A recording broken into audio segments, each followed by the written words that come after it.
ये वाली प्रॉब्लम ज़्यादा कोडिंग इंटेंसिव नहीं है, लेकिन ये प्रॉब्लम ज़्यादा थिंकिंग ओरिएंटेड है।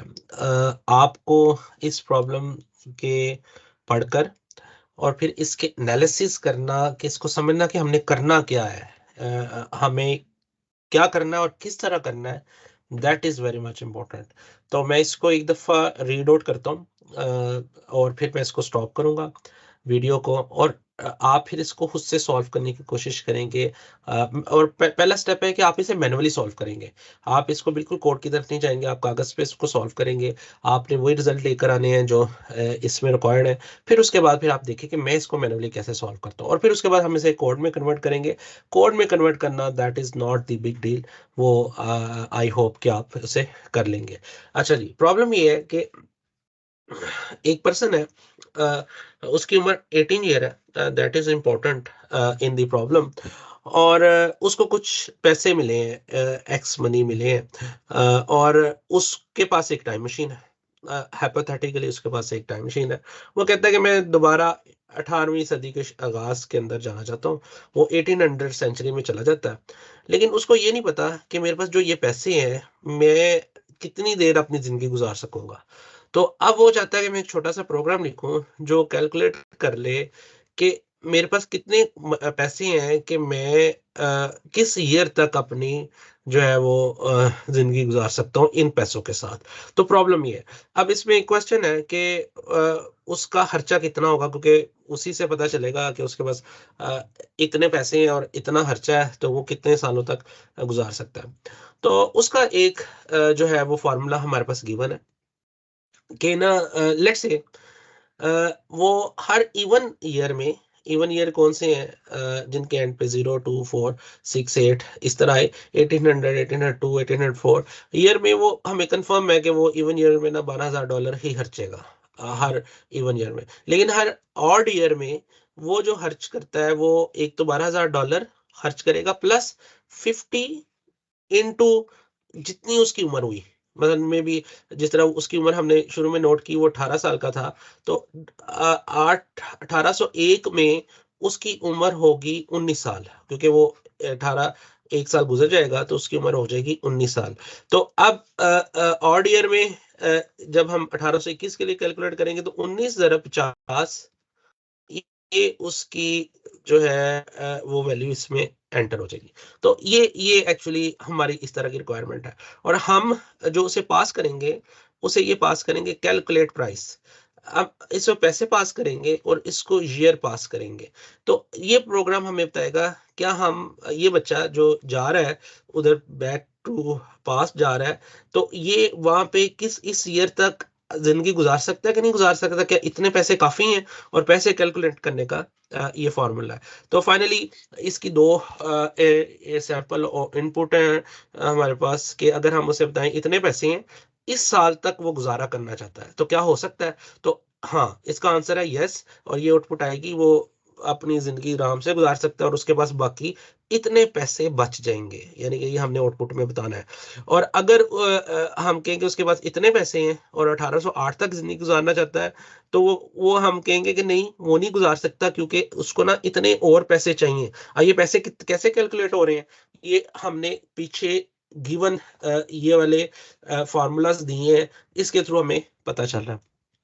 तो अब आप इसके एनालिसिस करें, पहले पेपर पे इस प्रॉब्लम को सॉल्व करें, यानी कि पेपर पे आप इसको सॉल्व करके समझें कि आप मैनुअली, अगर आपको कहा जाए, कंप्यूटर ना हो हमारे पास प्रोग्रामिंग ना करनी हो, तो फिर आप इस प्रॉब्लम को कैसे रिज़ॉल्व करेंगे? किस तरह फाइंड करेंगे? और आप के पास ये 2 नंबर हो, तो आप इस नंबर पे पहुँच पा रहे हैं, कैसे पहुँचेंगे? उसको आप कैलकुलेट करें। फिर आपके पास ये नंबर हो, तो आप इस नंबर पे पहुँच पा रहे हैं, वो कैसे करेंगे?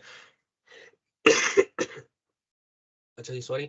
तो आप जो है वो ये कैलकुलेट करें। अगर नहीं होता, वीडियो स्टॉप करके करें, अगर नहीं होता तो आप नेक्स्ट पार्ट को आप देखिए। अच्छा जी बच्चों, आई होप कि आप लोगों ने इसे किया होगा। अब मेरे पास जो गिवन, हम एक इंस्टेंस ले लेते हैं इसका। तो अब जो हमने ये कैलकुलेट करना है, तो अब हमने ईयर सबसे पहले 3 सालों के लिए कैलकुलेट करना है। अब 802 तक कैलकुलेट करना है, तो we have to calculate it for 800 801 802 के लिए। तो ये हमने 3 ईयर्स के लिए कैलकुलेट, अगर ये ज्यादा होंगे तो सबके के लिए।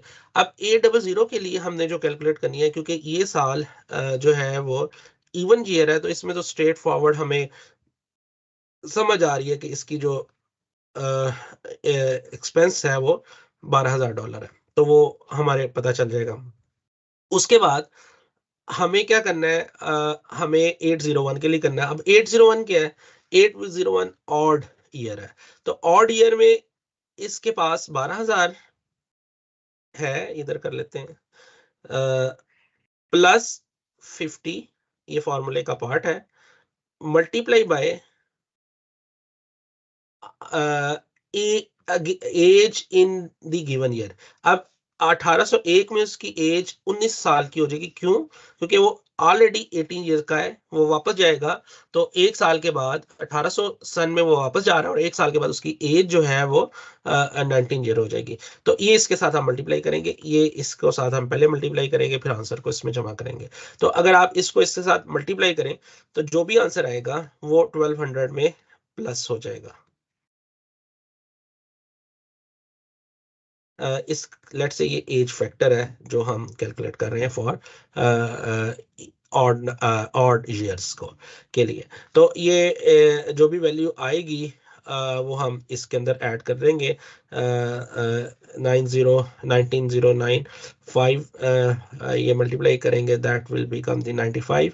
तो ये इसको प्लस करेंगे तो ये 12,950 के करीब जो है वो आंसर आ जाएगा। इसी तरह फिर देन 802 के लिए that is again easier, it is 12, ये इसमें कुछ प्लस नहीं होगा, ये तो फाइनल जो इसका टोटल एक्सपेंस होगा वो इन तीनों को सम करेंगे, तो ये वैल्यूज को अगर तीनों को सम करें तो आपका ये 36,950 आ जाएगा। ये एक्सपेंस होगा उसका 802 तक। तो अगर ये एक्सपेंस है तो उसके पास पैसे कितने हैं, ये इतने 50,000 पैसे हैं, तो इसमें से हम 50,000 में से इसको माइनस करेंगे, और ये जो आंसर आएगा वो दैट इज $13,050 उसके पास वापस बच जाएंगे। इसका मतलब उसके पास पैसे बच गए हैं, तो अब वो अपनी जिंदगी को इजीली 802 तक वहां पे रह सकता है, और इसका आंसर यस है, और हम कहेंगे उसके पास इतने पैसे बच गए हैं। तो ये अब अगला, ये भी हमने इसे मैनुअली किया है। नेक्स्ट स्टेप ये है कि इसको हम किस तरह कन्वर्ट करें अपने प्रोग्राम में, कि इस कोड के अंदर किस तरह कन्वर्ट करें। तो आई होप कि इस पैटर्न को आप देख के समझ पा रहे होंगे। एक तो इस काम के लिए स्ट्रेट फॉरवर्ड हमें फॉर का लूप लगा लेना चाहिए, जो एक स्टार्टिंग पॉइंट से शुरू होगा और एक एंडिंग पॉइंट तक जाएगा। दूसरे नंबर के पे हमें चेक करना है इवन ईयर जो है वो इवन है या ऑड है।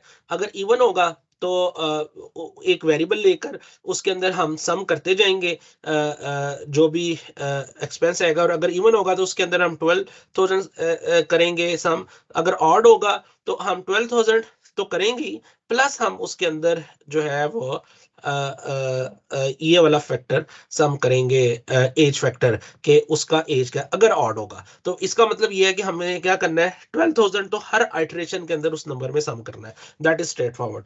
उसमें हमें ये नहीं देखने की जरूरत है इवन है या ऑड है, क्योंकि 12,000 तो हर आइटरेशन में जमा हो रहा है। लेकिन जो ये वाला फैक्टर है वो एक्स्ट्रा जमा हो रहा है जब ऑड ईयर आएगा, तो हम ये वाला फैक्टर सिर्फ उस वक्त जमा करेंगे जब ऑड ईयर आएगा। इस तरह हमारे पास टोटल एक्सपेंस जब लूप खत्म होगा पता चल जाएगा, फिर हम उसमें से माइनस कर सकते हैं वैल्यू, गिवन वैल्यू को जो हमारे पास मनी है। तो अब हम एक फंक्शन लिखते हैं, इसका नाम हम वही रखते हैं जो हमें कहा गया है, कैलकुलेट प्राइस का, और ये मनी और ईयर को इनपुट करेगा। तो ये फंक्शन मैं नेक्स्ट वीडियो में लिखता हूँ, आप कोशिश करें खुद से इस फंक्शन को कंप्लीट करने की, based on the discussion that we have done in this video. Otherwise फिर आप नेक्स्ट वीडियो देखिए जिसके अंदर मैं इस कोड को लिखता हूँ।